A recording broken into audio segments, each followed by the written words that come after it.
Hey kids, Mr. Galvan again. Let's continue reading Esperanza Rising.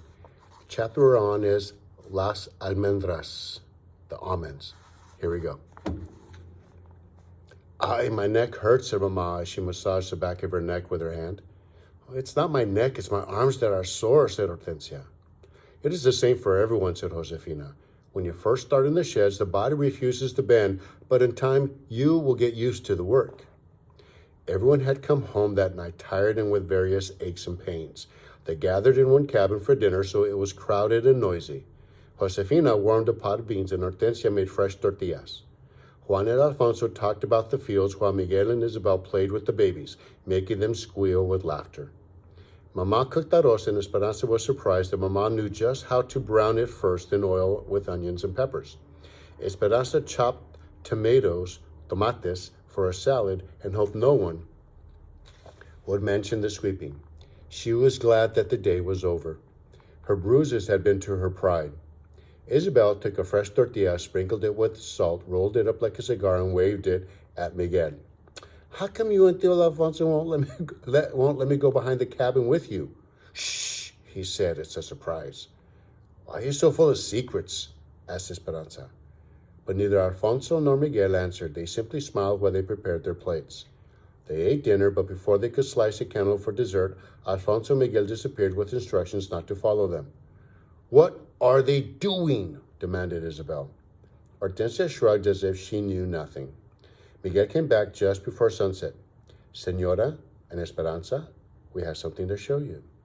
Esperanza looked at Mama. It was obvious Mama was as confused as she was. They all followed Miguel to where Alfonso was waiting. Behind the cabin was an old oval wash tub with one end cut off. It had been set on its side, forming a little shrine around a plastic statue of Our Lady of Guadalupe. Someone had built a grotto of rocks around the base of the tub. Around it, a large plot of earth had been fenced in by sticks and rope and planted with thorny stems, each with only a few branches. Isabel gasped. Oh, it's beautiful. Is that our statue? Josefina nodded. But the roses come from far away. Esperanza searched Miguel's face, her eyes hopeful. Papa's? Yes, these are your papa's roses, said Miguel, smiling at her. Alfonso had dug circles of earth around each plant, casitas, little houses that made moats for deep watering, just like he had done in Aguascalientes. But how? Esperanza remembered the rose garden as a blackened graveyard. After the fire, my father and I dug down to the roots. Many were still healthy. We carried the cuttings from Aguascalientes, and that's why we had to keep them wet. We think they will grow. In time, we will see how many bloom. Esperanza bent closer to look at the stems rooted in mulch. They were leafless and stubby, but lovingly planted. She remembered the night before the fire when she had last seen the roses and had wanted to ask Hortensia to make rose hip tea, but she'd never had the chance. Now, if they bloomed, they could drink the memories of the roses that had known Papa. She looked at Miguel, blinking back tears. Which one's yours? Miguel pointed to one. Which one's mine? He smiled and pointed to one that was closest to the cabin wall and already had a makeshift trellis propped against it. So you can climb, he said. Mama walked up and down, carefully touching each cutting. She took Alfonso's hand in her own and kissed him on each cheek. Then she went to Miguel and did the same. Muchas gracias, she said. Mama looked at Esperanza. Didn't I tell you that Papa's heart will find us wherever we go? The next morning, Hortensia put a piece of fabric over the window and sent Alfonso next door with Miguel, Juan, and the babies. Hortensia, Mama, and Josefina brought in the big wash tubs and filled them half full with cold water.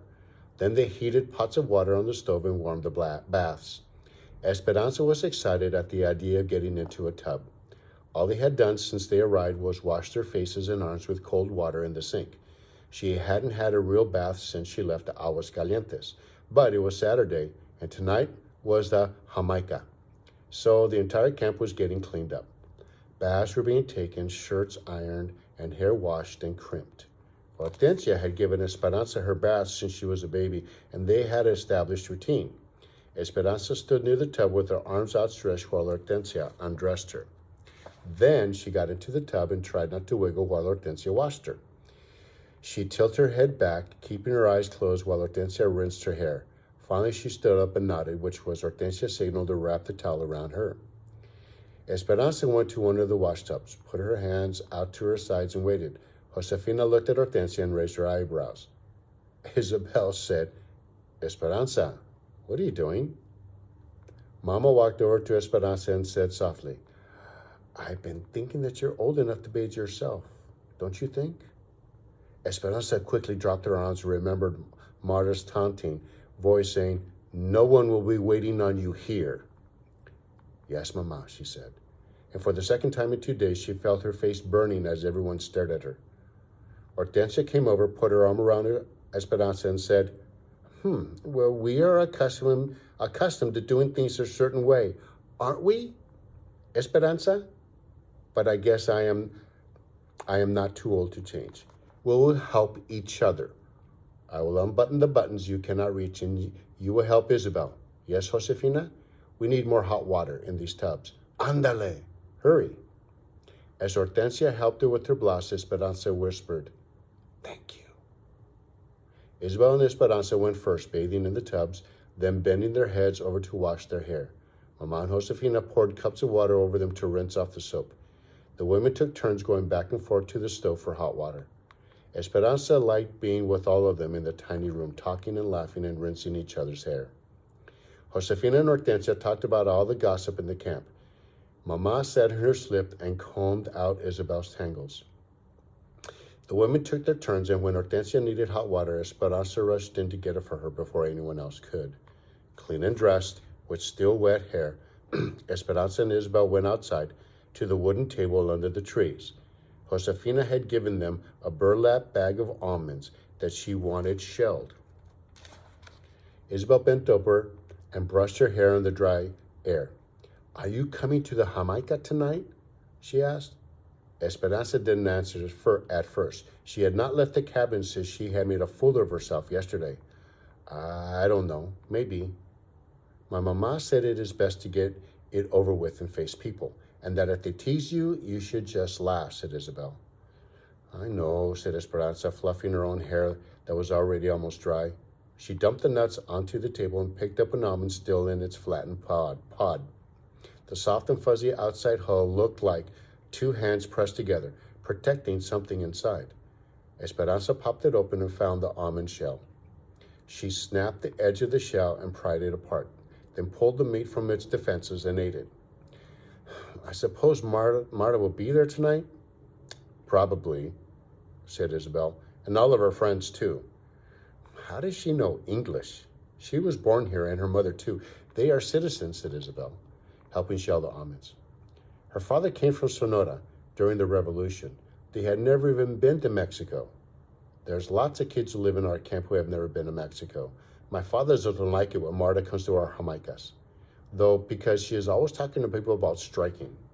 There was almost a strike during the almonds, but not enough people agreed to stop working. My mama says that if there had been a strike, we would have had to go into the orchard and shake the trees ourselves for these almonds." "Then we're lucky. What is your mother making with these nuts?" "Flan de almendra," said Isabel. "She will sell slices of the Jamaica tonight." Esperanza's mouth watered. Almond flan was one of her favorite sweets. "Then I've made my decision. I will come." And that's the end of part A.